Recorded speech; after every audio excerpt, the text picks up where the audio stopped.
பலாப்பழம் பிடிக்காதவங்க யாருமே இருக்க முடியாது. அதனுடைய டேஸ்ட்டும், மணமும் அப்படியே நம்மள சாப்பிட சொல்லி சுண்டி இழுக்கும். டேஸ்ட்டே இல்லாத ஒரு பலாப்பழம் நம்ம கையில கிடைச்சாலும், அத வேஸ்ட்டா தூக்கி போடாம, அதுலயும் கிரிஸ்பியான, டேஸ்டியான ஒரு சிப்ஸ் பண்ணி வச்சுக்கலாம். என் தோழி கொடுத்த பலாப்பழத்த ஆசையா நான் கட் பண்ணி எடுக்கும்போது, அதில ஒரு டேஸ்ட்டுமே இல்ல. சரி அத வேஸ்ட் பண்ண வேணாம் அப்படின்ட்டு அதில இருந்த கொட்டையெல்லாம் நீக்கிட்டு, பழத்த இந்த மாரி நீள வாக்குல வெட்டி எடுத்துக்கிட்டேன். இது காயா இருக்கவே கட் பண்ணுறதுக்கும், பொரிக்கிறதுக்கும் ரொம்பவே சுலபமா இருந்தது. பழமா இருந்தா ரொம்ப குழஞ்சிருக்கும். இப்ப எண்ணெய் நல்லா சூடானதும் நான் கட் பண்ணி வச்சிருந்த பழங்களெல்லாம் போட்டு நல்லா வறுத்துட்டேன்.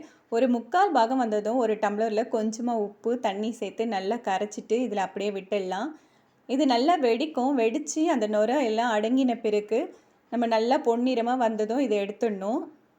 நான் இன்னைக்கு செக்குல ஆட்டுன கடலை எண்ணெயில பண்ணேன். அதான் நுரைச்சிக்கிட்டே இருக்கு. விருப்பப்படுறவங்க தேங்காய் எண்ணெயிலயும் பண்ணிக்கலாம். மேல மிளகாய் பொடி வேணும்னாலும் தூவி சாப்பிடலாம். நான் இன்னைக்கு அப்படியே தான் சாப்பிட்டு பார்த்தேன். டேஸ்ட் ரொம்ப அட்டகாசமா இருந்தது. நீங்களும் ட்ரை பண்ணி பாருங்க. வீடியோ பிடிச்சிருந்தா லைக் பண்ணுங்க, ஷேர் பண்ணுங்க.